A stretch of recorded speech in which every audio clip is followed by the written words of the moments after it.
Donald Trump expels 15 Cuban diplomats following claims of mysterious attacks on U.S. Embassy staff. On FNA, U.S. President Donald Trump expelled 15 Cuban diplomats in the latest response to the mysterious sonic attacks targeting U.S. Embassy staff in Havana. Last week, U.S. Secretary of State Rex Tillerson announced that America was sharply reducing the number of staff at its embassy after at least 22 diplomats and their family members fell ill to mysterious illnesses. There has been speculation the health problems were caused by sonic attacks aimed at the facility, Independent reported. Cuba has stridently denied it is behind the attacks and has taken the unusual step of inviting both the Federal Bureau of Investigation and the Royal Canadian Mounted Police to travel to the island to launch their own probes.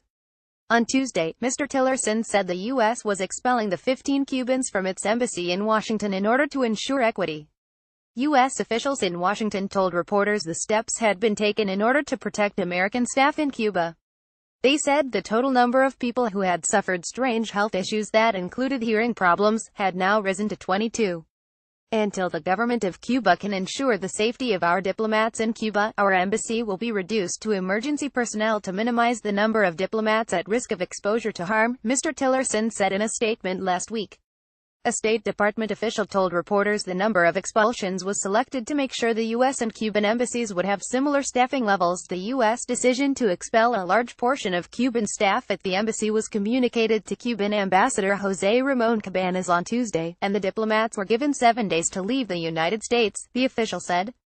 We continue to maintain diplomatic relations with Cuba, and will continue to cooperate with Cuba as we pursue the investigation into these attacks, the U.S. State Department said. In December 2014, Barack Obama and Cuban President Raúl Castro made history by re-establishing ties that were cut in 1961, shortly after his brother, Fidel Castro, stormed to power and overthrew a dictator. The U.S. tried to kill and overthrew Mr. Castro on a number of occasions and enforced a crippling economic blockade. Some estimates suggest the embargo cost as much as $100 billion to Cuba over the decades. The restoration of diplomatic relations, which included a visit by Mr. Obama to Havana, was welcomed by many in both countries. Some disapproved, including Fidel Castro, who died in 2016. During the election campaign, Mr. Trump denounced the deal and vowed to push back the détente that Mr. Obama had led. In June, he announced new restrictions on travel and business with Cuba. I am canceling the last administration's completely one-sided deal with Cuba, Mr. Trump said.